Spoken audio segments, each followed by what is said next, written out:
Minhas amigas e meus amigos, muito boa noite. Eu sou Francisco Mazan, seu companheiro de viagem para essa palestra desta terça. E o tema que me coube para conversar com vocês hoje foi os inimigos desencarnados.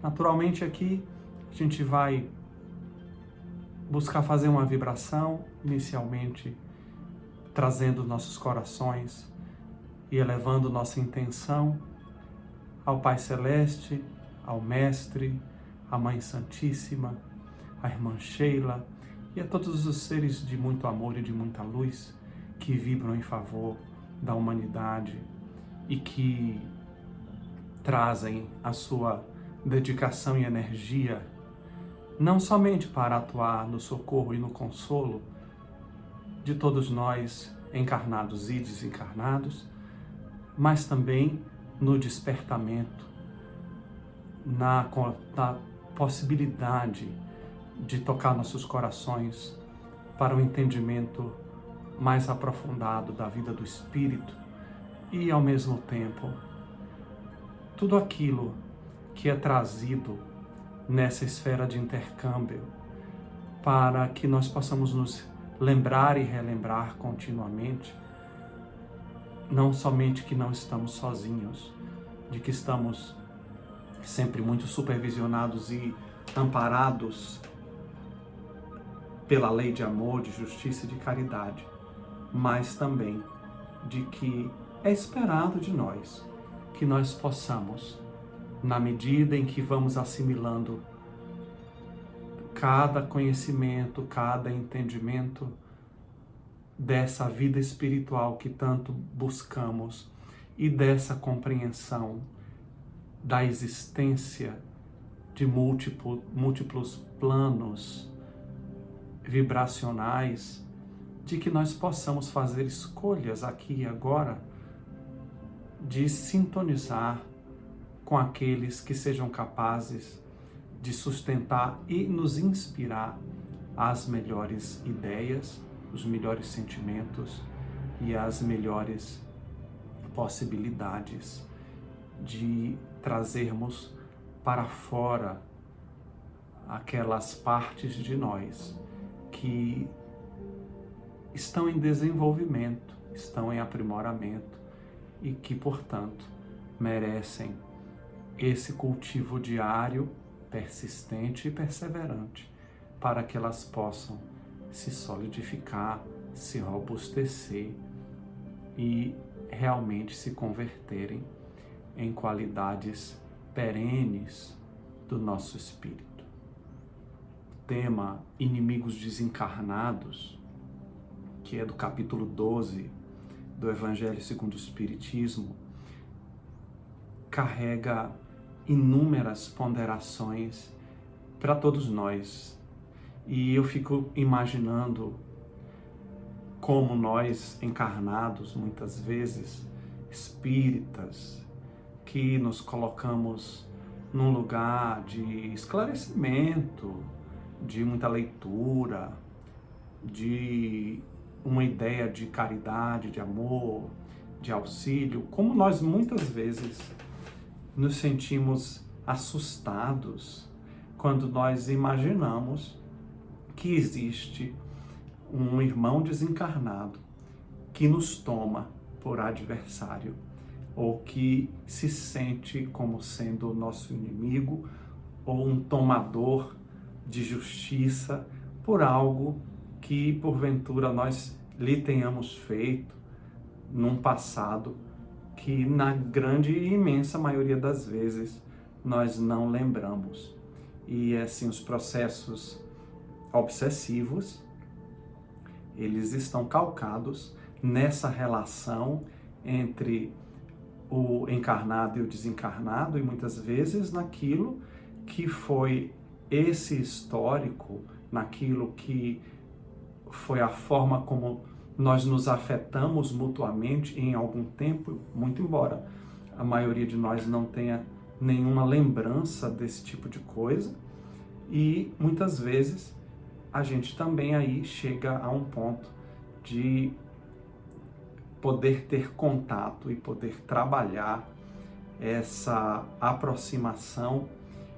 E muito embora, como eu disse no início, mesmo de um lugar de certo esclarecimento e uma condição de leitura e claridade que as lições do Evangelho e os livros espíritas, principalmente os livros do Pentateuco kardeciano, vão trazendo para nós em termos de esclarecimento, a gente ainda tende a tremer nas bases e fica morrendo de medo, querendo se livrar, e aí a gente corre para a casa espírita para tomar passe, para fazer desobsessão, para fazer cirurgia espiritual, para fazer algum tratamento, para nos livrar daquele problema que é o obsessor, o inimigo desencarnado.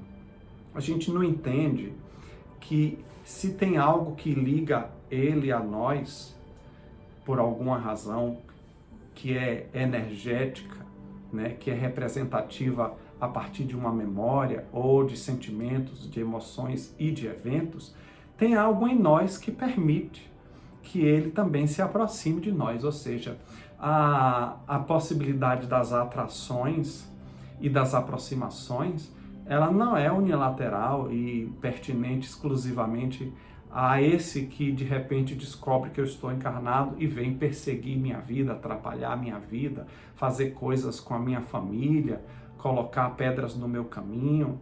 E aí nessas horas a gente esquece completamente que essas situações todas que muitas vezes a gente atravessa no cotidiano da existência, elas aparecem também porque fomos nós que plantamos, né? Ninguém tem nenhum processo que atravesse, ninguém tem nada que chegue ao seu caminho que não tenha uma raiz em si mesmo.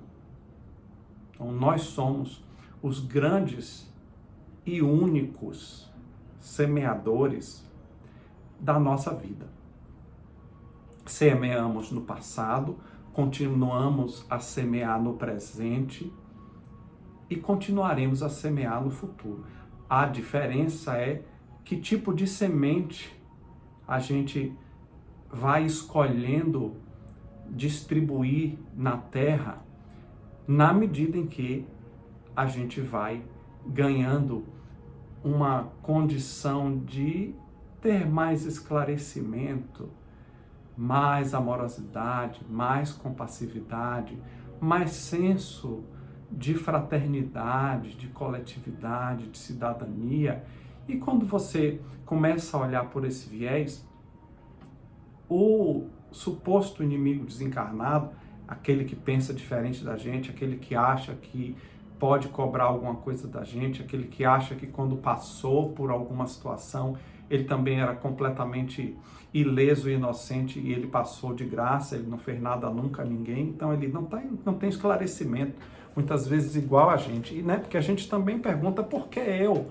Logo eu que sou tão bom, logo eu que procuro fazer tantas coisas, faço caridade, visito o centro, assisto palestra, oro e faço minhas leituras e faço evangelho no lar, como é que eu, que sou uma pessoa desse jeito, vou estar vivenciando uma coisa dessa? E eu e vocês, queridos amigos, queridos irmãos e irmãs, nós somos pessoas comuns. Nós não somos mais do que pessoas comuns.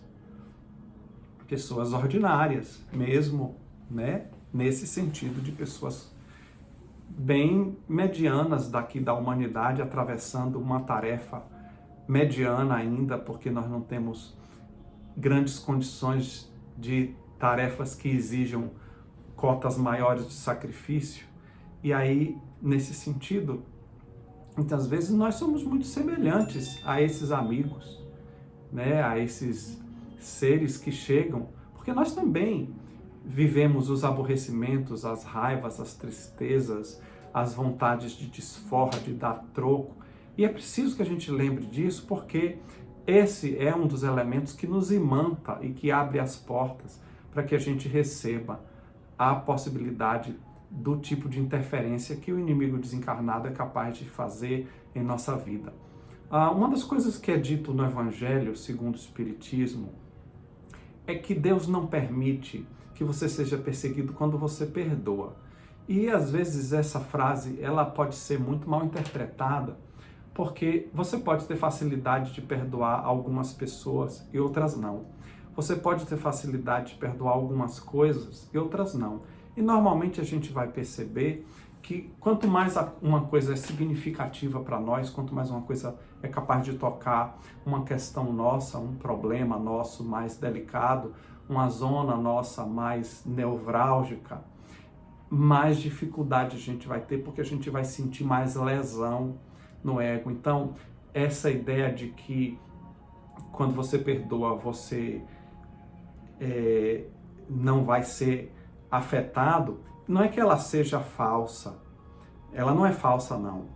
É que não é simplesmente a questão de você perdoar aquele espírito. É a questão de você trazer a vibração da prática do perdão continuamente para a sua vida como uma coisa natural daquele que entende que quem falha, que quem erra, que quem tem problemas, que quem é humano naturalmente vai vivenciar dias difíceis, dias melhores, vai ser agradável um dia, no outro dia vai ser azedo, vai ser brando num dia, no outro pode ser rude, e com as características que a humanidade e nós dentro dela ainda carregamos, né, de egoísmo, de orgulho, de vaidade, é muito fácil que todos nós sejamos alvo do sentimento de milindre, de mágoa, às vezes até de rancor e de amargura mesmo, porque as coisas que mexem no nosso ego, elas acabam afetando a gente. E elas, naturalmente, vão gerar desde um simples desapontamento até, muitas vezes, uma grande ira, que o ser humano tem essas polaridades e essas possibilidades, e basta que a gente se olhe mesmo e perceba o quão humanos nós somos. E aí, nessa perspectiva, o irmão desencarnado que carrega esse lugar de inimigo, ele é um instrumento. Se ele se aproximou de nós, se a lei permitiu que houvesse maturidade para poder existir essa aproximação, provavelmente é porque já é o momento de haver reconciliação. Provavelmente já é o momento de haver algum processo de doutrinação. E a doutrinação aqui não é só do desencarnado. A doutrinação é do encarnado. Então você sabe, você que frequenta a casa espírita, ou talvez você que esteja assistindo não frequente, você sabe que quem vai fazer um tratamento espiritual de desobsessão, o tratamento não é só para o desencarnado através do socorro mediúnico, através dos passes. O passe vai trabalhar o irmão desencarnado, mas vai trabalhar também os fluidos pesados que muitas vezes estão no campo áurico do irmão encarnado que está sofrendo o processo obsessivo, a perseguição espiritual. E a grande transformação que precisa acontecer é no encarnado. Porque quando o desencarnado consegue sentir que aquela pessoa ela não é mais a mesma, que ela está pelo menos fazendo um esforço de transformação, e aqui a palavra esforço é uma palavra de ordem fundamental para todos nós, nós entendemos que esse esforço faz toda a diferença. E é um esforço que não é porque eu vou fazer esse trabalho de doutrinação, de modificação, de transformação da minha vibração porque eu quero me livrar dessa dor de cabeça.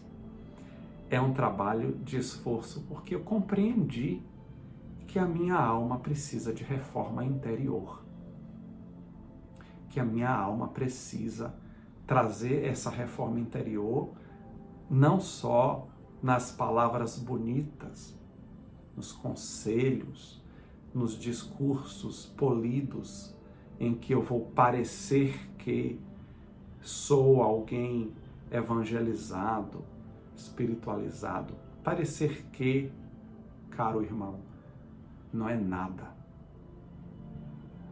É uma casca. Nada substitui a atitude.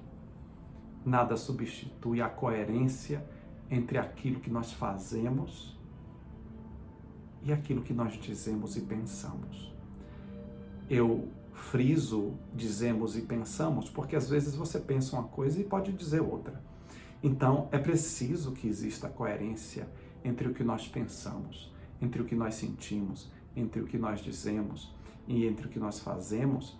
E isso naturalmente exige um esforço contínuo, não no sentido de que você vai exigir de você mais do que você pode dar, ou que você tem que ter uma performance de reforma íntima para alcançar um patamar X. Esqueça isso. A gente tem que fazer o melhor que pode. A gente tem que fazer o melhor que pode de coração, dentro daquilo que a gente já está maduro para fazer. Até porque, se você quiser fazer uma coisa que você não está maduro para fazer, você vai tentar, mas você não vai conseguir. Você vai fazer só até onde você consegue. E até onde você consegue é um bom lugar. Até onde você consegue com desejo de ser mais útil, desejo de ser melhor, desejo de ser mais feliz, desejo de ser um instrumento de maior felicidade também para os outros, isso não tem preço. Isso transforma. E era isso que Jesus dizia quando ele falava que certos irmãos só se modificam com jejum e oração, porque são espíritos endurecidos. Então, se você lembrar bem do filme de Valdo Franco, você vai ver que ele sofreu uma perseguição espiritual por conta de algum processo passado e desde criança ele acordava apavorado com a presença daquele irmão que parecia ser um clérigo, alguém assim da igreja, não sei dizer, mas pelos relatos parece que sim. E você vai vendo que dentro do processo dele de caminhada, em que ele vai descobrindo não só o processo mediúnico, os trabalhos mediúnicos, o consolo que ele vai levando, mas também a caridade material, quando ele descobre essa vocação de uma paternidade espiritual e ele vai adotando tantas crianças, ele parece que chega a adotar mais de 600 crianças, considerando até hoje aqui, e num dado momento de todo esse processo de perseguição, um processo em que ele é tão acossado que ele quase tenta suicídio, como você vê no filme mesmo, você vai perceber que num dado momento chega uma criança que é deixada à porta da casa do caminho, da mansão do caminho, e essa criança era a reencarnação da mãe do perseguidor espiritual. E o perseguidor diz: eu não sei se eu vou conseguir lhe perdoar, mas eu acho que as coisas podem ser diferentes. Cuide dela para mim. E ele recebe aquela criança, ele sabia, ele tinha entendido e sentido que aquela criança era um ser significativo, ele sabia que havia sido uma mãe amorosa para aquele irmão perseguidor, e ele acolhe tão genuinamente, ele acolhe como filha, e esse gesto muda tudo. Esse gesto faz toda a diferença. E essas coisas são tão simples e ao mesmo tempo tão ricas e tão poderosas. Uma atitude verdadeira, uma atitude genuína, uma demonstração inteira, presente, real, de amor, né, de compassividade, de disponibilidade para se doar, para fazer algo em favor de alguém. E isso sensibiliza não só os desencarnados, isso sensibiliza todos que estejam num ponto de poder sensibilizar o seu próprio entendimento, o seu coração, o seu espírito, né? A gente não tem que fazer as coisas, nem mesmo o processo de reforma íntima, imaginando que vai obter esse tipo de resultado. Porque quando a gente faz isso, pensando que vai ter esse tipo de resultado, eu vou sair daquela vibração, eu vou sair da sintonia, eu não vou mais ficar no alcance desse espírito obsessor. Quando você já pensa assim, você já dilui a potencialidade daquilo, porque aquilo fica menos espontâneo. E em sendo menos espontâneo, perde um pedaço da sua força e da sua capacidade sensibilizadora, até porque você só sensibiliza alguém quando você consegue trazer elementos que saem de dentro do seu coração, da sua alma. E é tão visível quando alguém traz algo que é do seu coração, é tão perceptível quando a gente consegue de fato trazer algo que é oriundo desse lugar mais profundo da gente, um lugar verdadeiro, né? Mesmo que seja ainda um lugar incipiente, considerando nosso trajeto espiritual aqui ainda tão primário, ainda tateando por onde nós caminhamos, tentando acertar, né? Mas tudo isso é valorizado. Cada pequena coisa que nós trilhamos é valorizada. E esse irmão desencarnado, o inimigo desencarnado, pode um dia, quem sabe, ser convertido em um amigo, em um irmão. Perceba que a relação que existe entre nós e o adversário, ela não precisa passar exclusivamente pelo elemento do desencarnado. Às vezes dentro da sua casa, do seu ambiente de trabalho, inclusive até às vezes dentro do seu ambiente de trabalho espírita, você vai ter as relações que são as mais fáceis, que são as mais fluidas, aquelas que são as mais nutridoras, e você vai ter aquelas relações que são as mais difíceis, que são as mais desafiantes, que carregam o potencial de mexer mais conosco. E lembre-se que às vezes somos nós que estamos na posição do adversário. Às vezes somos nós que estamos na posição do ponto de vista da prevenção, da dificuldade de conseguir estabelecer uma comunicação pacífica, não é passiva, mas pacífica, com menos violência, com mais clareza, com pelo menos um pouquinho de humildade, com um pouco de exercício de silêncio, de escuta. Às vezes somos nós. Às vezes nós somos exatamente aquele elemento que está precisando se converter num elo, em vez de ser um traço de separação. E todas as pessoas em torno de nós, quer sejam elas encarnadas, quer sejam elas desencarnadas, que porventura ainda tenham uma dinâmica conosco de adversidade, de inimizade, todas elas são um convite do Cristo para nós superarmos nosso amor egoísta, superarmos as dificuldades que esse egoísmo propõe, quando nos coloca tão e sempre em primeiro lugar em todas as coisas e sempre querendo ter razão em tudo e fazendo querelas e brigas e disputas por coisas que são ridículas, pequenas, às vezes mesquinhas, coisas que na semana que vem você nem vai lembrar porque você discutiu. E aí, quando você olha para trás e pensa nessa carreata de situações repetidas, você vê que você desgastou sua energia com coisas que você nem sabe mais o que elas são. E muitas vezes simplesmente é porque foi o orgulho que foi ferido, foi porque você queria ser escutado, às vezes você queria um pouco de atenção. E uma das coisas que a gente vai enxergando quando a gente tem que lidar com o adversário é que, primeiro de tudo, não existe isso de não ter adversário, né?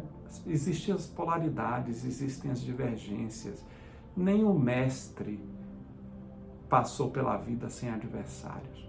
Porém, existe aquela outra categoria de adversários, que são os adversários que a gente cria pela nossa intolerância, pela nossa intransigência, né? Pela nossa dificuldade, muitas vezes, de lidar com o diferente. Verdade, às vezes o outro também é um pouco difícil, ou muito difícil, né? Não vamos colocar panos quentes. Então, mas assim, cada um precisa saber de si. Acho que pensar num tema como esse é sempre um convite a trazer uma compreensão de que eu também sou responsável pelas reações e pelas relações que eu tenho e teço. Então, o outro vai fazer o que ele puder e o que ele quiser, mas se eu já sei que é para ser de outra forma, se eu já compreendo que pode ser de outra forma, se eu já tenho instrumentos para poder fazer de outra forma, eu devo fazer. E nesse sentido, faça a sua parte. Não deixe que o outro defina quem você é e como você vai agir. Eu me recordo aqui de um processo que eu mesmo atravessei ao longo de muitos anos, num grupo espírita do qual eu faço parte, fiz parte, de uma perseguição espiritual. Uma perseguição espiritual de muito tempo, que envolvia praticamente todos os elementos daquele grupo. E ao longo do processo de doutrinação de um dos irmãos, que era um desses perseguidores espirituais, ele era um espírito planejador, muito inteligente, muito esperto e astuto e muito vivido. Mas ele era muito árido. Ele não tinha felicidade na alma dele. E ele me disse, através da minha mediunidade de psicofonia, e em alguns momentos através da minha mediunidade de escuta, ele me disse que a equipe dele, junto com ele, havia imaginado todas as alternativas de resposta possíveis para qualquer cenário, porque a ideia dele era dissolver aquele grupo a qualquer custo. E ele ainda disse uma outra coisa. Ele disse, não pense que você é especial, que esse grupo é especial, não, porque não é só esse grupo que a gente atua.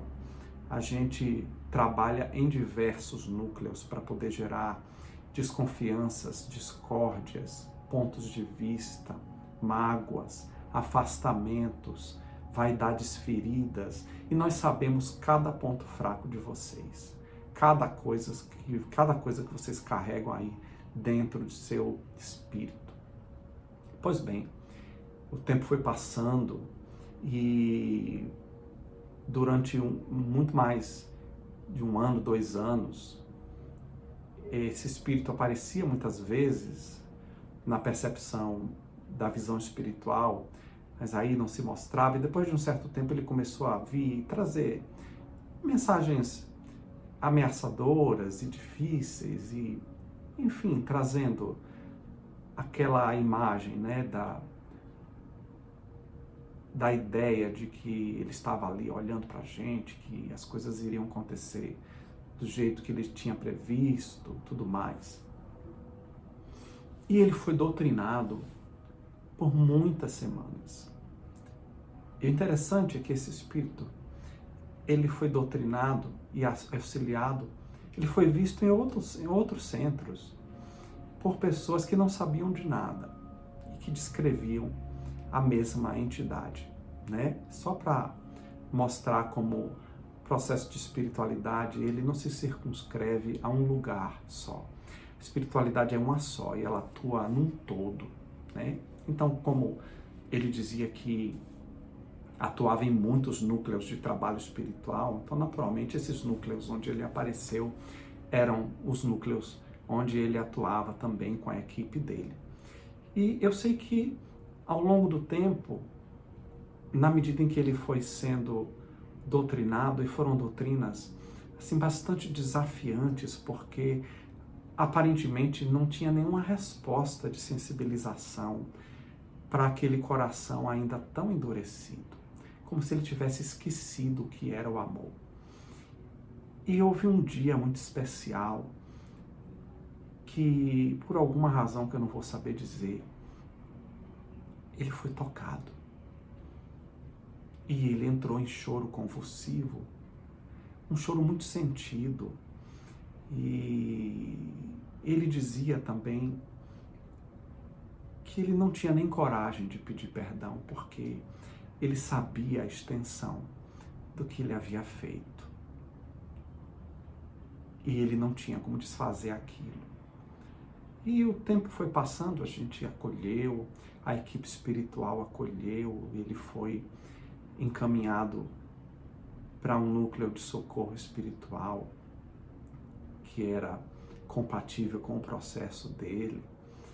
E ele, sempre que se aproximava de mim, eu sentia a culpa que ele carregava por ter tanta consciência das coisas como eram, né? Como haviam sido feitas, planejadas. E como ele não estava mais dentro da equipe que ele comandava, ele não tinha como intervir. E na verdade é um espírito desse que chega na nossa vida, num grupo, ele não vai usar nunca senão o material que nós mesmos lhe dermos.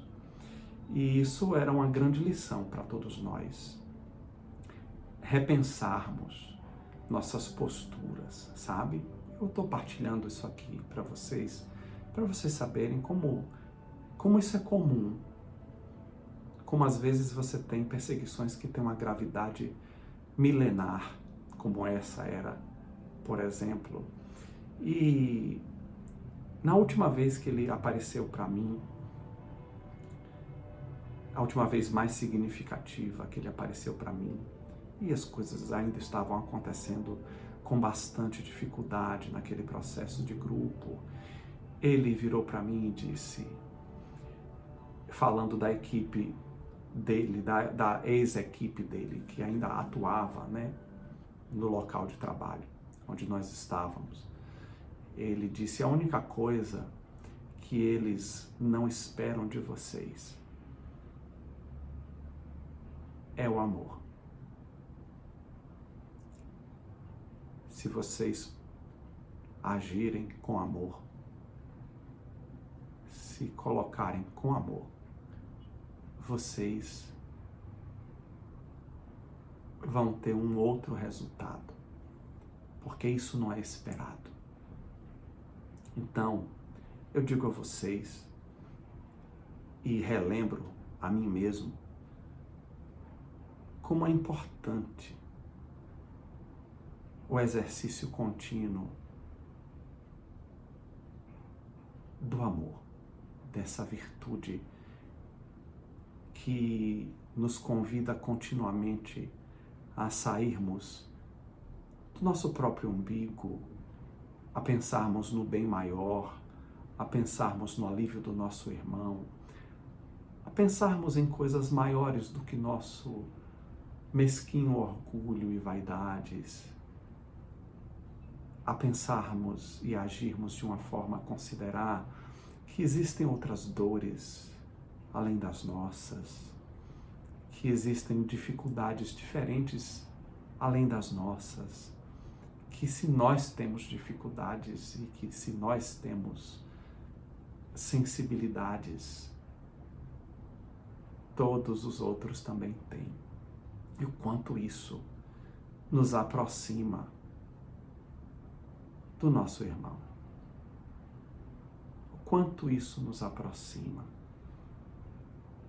de uma capacidade de compreender o quanto somos tão semelhantes, tão parecidos e que atravessamos tantas dificuldades iguais, mas achamos que atravessamos com exclusividade. Não se iluda. Nós estamos todos no mesmo barco. Quando surgirem os desafetos espirituais ou os desafetos encarnados, o elixir sempre foi e sempre será o amor. E quando o amor está em ação, o amor se chama caridade. Portanto, como já dizia Paulo de Tarso, fora da caridade não há salvação. Como já dizia Paulo de Tarso, ainda que eu fale todas as línguas dos homens e dos anjos, se eu não tiver amor, eu serei como um símbolo que retine, ou como um sino que ressoa. Serei frio como metal. Ainda que eu dê todos os bens que eu possua e faça todas as coisas pelas pessoas, pelo mundo, se eu não tiver amor, eu não terei absolutamente nada. Então, não é que o amor é um segredo. O amor nunca foi um segredo.